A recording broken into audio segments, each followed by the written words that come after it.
डनकाशी news channel, सच है तो बोलेगा। मिर्जापुर के मंडलीय चिकित्सालय को मेडिकल कॉलेज से संबद्ध किए जाने के बाद मरीजों की सुविधाओं को जमीनी स्तर पर बेहतर बनाने के लिए लगातार प्रयास किए जा रहे हैं। इसी कड़ी में मेडिकल कॉलेज के प्रधानाचार्य ने बुधवार को चिकित्सालय में कलेक्शन सेंटर के एक्सटेंशन का उद्घाटन किया और बंद पड़े 3 लिफ्टों में से 2 को चालू करवाया। पत्रकारों से बातचीत में प्रधानाचार्य ने कहा कि उनका प्राथमिक लक्ष्य है कि किसी भी मरीज को चिकित्सालय से रेफर न करना पड़े और उनका तत्काल उपचार सुनिश्चित हो। उन्होंने मरीजों की सुविधा के लिए और सुधार के प्रयासों पर जोर दिया। हालांकि केंद्रीय मंत्री व सांसद के निर्देशों की अनदेखी का मामला भी सामने आया है। उनके प्रयासों और एमडी स्वास्थ्य विभाग के पत्र के अनुसार भैरव नेत्र चिकित्सालय के प्रथम तल को राष्ट्रीय बाल किशोर कार्यक्रम के तहत आवंटित किया जाना था, जिसके लिए शासन ने 50 लाख रुपए भी आवंटित किए थे, लेकिन प्रधानाचार्य ने आपत्ति जताते हुए इस कार्य में बाधा डाल दी। वहीं ठेकेदार ने खुलासा किया कि ट्रॉमा सेंटर और भैरव नेत्र चिकित्सालय अभी तक किसी को हैंडओवर नहीं किए गए हैं, जिसके कारण मरीजों को लगातार परेशानियों का सामना करना पड़ रहा है। एक और जहां चिकित्सालय प्रशासन सुधार के दावे कर रहा है, वहीं इन विवादों ने व्यवस्थाओं पर सवाल खड़े कर दिए हैं।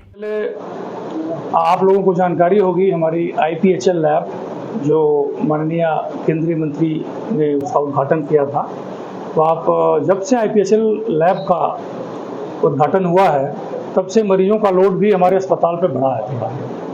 तो उस चीज़ को ध्यान में रखते हुए हमने एक जो कलेक्शन सेंटर था उसको हमने एक तो मॉडर्न किया, इसमें रिक्लाइनिंग चेयर्स वगैरह दिया, और दूसरा यह है कि हमने उसका एक्सटेंशन भी किया। एक्सटेंशन इसलिए करना आवश्यक था कि वहाँ पे खड़े होने की जगह नहीं थी, और जैसे बूढ़े हैं, बच्चे हैं, प्रेग्नेंट लेडीज़ हैं, तो उनके सुरक्षा को ध्यान में रखते हुए हमने एक रिक्लाइनिंग चेयर्स को दिया ताकि उनका ब्लड वगैरह निकालने में हमको, कोई सैंपल लेने में हमको सुविधा हो।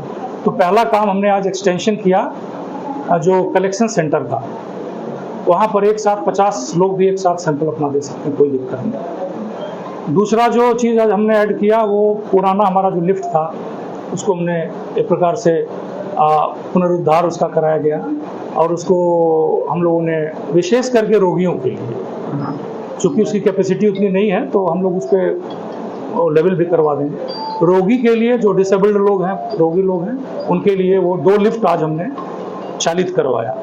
और तीसरा हमारा ये जो जहाँ पे आप खड़े हैं LMU यूनिट है, जो कि लैक्टेटिंग मदर यूनिट हम लोग बोलते हैं, यानी विशेषकर उन बच्चों के लिए ये सहायक होगी जो बच्चे वेल नरिश्ड हैं, अंडरवेट हैं, कम वजन के हैं, 1.5-2 kg के हैं, समय से पहले पैदा हुए हैं, तो उसके लिए वो मदर का जो मिल्क है उसको हम लोग यहाँ स्टोर करने की व्यवस्था है, और उनको एज पर रिक्वायरमेंट उसको हम लोग फीड कराते हैं बच्चों को। तो ये 3 बेसिक चीज़ें आज हमने शुरू तो नहीं कहूँगा, लेकिन उसका ये कहूँगा कि पहले से था, उसको हमने थोड़ा सा अपडेट किया है। पूर्वांचल की खबरों से जुड़े रहने के लिए आज ही सब्सक्राइब करें हमारा YouTube चैनल डनकाशी, और हाँ, लेटेस्ट अपडेट्स के लिए बेल आइकन को प्रेस करना ना भूलें।